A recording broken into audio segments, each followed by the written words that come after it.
Hey, I'm not going to lie to you, Star Wars is probably one of my favourite movies of all time. Now, one of the key characters is Anakin Skywalker, and without spoiling it for too many people, I think most of us would know that at some point Anakin becomes Darth Vader. In other words, he changes from the good side, initially as Anakin, he changed sides and moved to the baddies, to the bad side. Or in the movies, they use the term, he went from the light to the dark side. He changed sides. Now, what's that got to do with maths?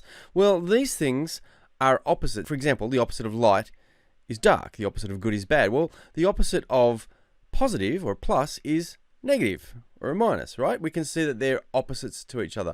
The opposite of multiplying is, in fact, dividing. Now, in maths, we don't use the word opposite. We use the word inverse. But the idea is that they're like the opposite things to each other. So, how are we going to use that when it comes to solving equations? All right, I want you to try and remember that idea of swapping, because I want to introduce you to the idea of sliding and changing.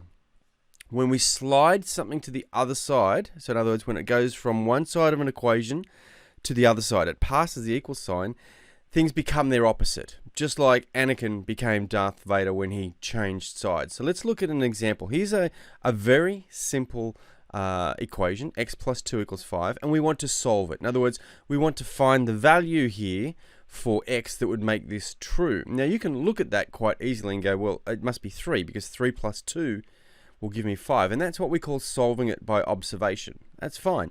But some of the harder ones, you won't be able to do that. Now, a traditional approach says this: start with your equation. We want to get rid of this plus 2 because we want to have the x on its own. So the opposite of plus 2, to get rid of it, we subtract 2. Okay, it's what we call a zero pair. They write each other off. Now, whatever I do to one side of an equation, I have to do to the other. So I take 2 from this side, I'll take 2 from this side. They cancel out, and I'm left with x equals 5 minus 2, which is 3, which is our correct answer, and that's fine. It works absolutely fine if that's how you want to do it. For me, I like to just visualize this idea of sliding and changing. Let's see sliding and changing in action and see if we can solve the equation. We started out with x plus 2 equals 5. I'm going to end up with x equals something. Remember, that's my goal, just to end up with x equals. That's what I get when I solve it. Now, I want to take this plus 2 and I need to get rid of it. Okay, because if I want the x on its own, I have to get rid of this plus 2. I'm just going to simply take it. I'm going to drag it across to the other side. But remember, we said slide and change. When we slide from one side to the other side, things become their opposite. So my plus 2 just simply becomes a negative 2. I slide it over and it changes to its opposite. So the opposite of a plus 2 is a minus 2. And there we go. X equals 5 minus 2, which is 3. And we can use that for harder ones. Okay, the exact same idea. Solve this.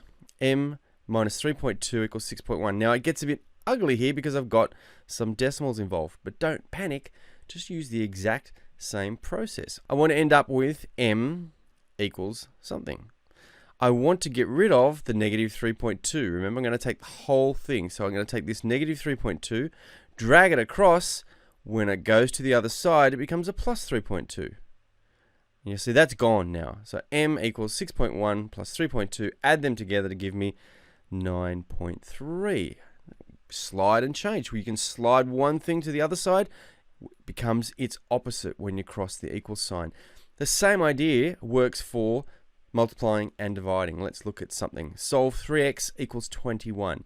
Now remember, 3x means 3 times x. So in other words, I've got an x and a times 3. Now, traditionally, we would do it this way. The opposite of timesing by 3 is dividing by 3. Whatever you do to one side, you have to do to the other. The reason we do that is the 3's will cancel out. I'm left with x equals 21 over 3, or 7. That's fine. If you're comfortable with that, keep doing it that way. But we can do sliding and changing as well. Let's look at the same question with a slide and change.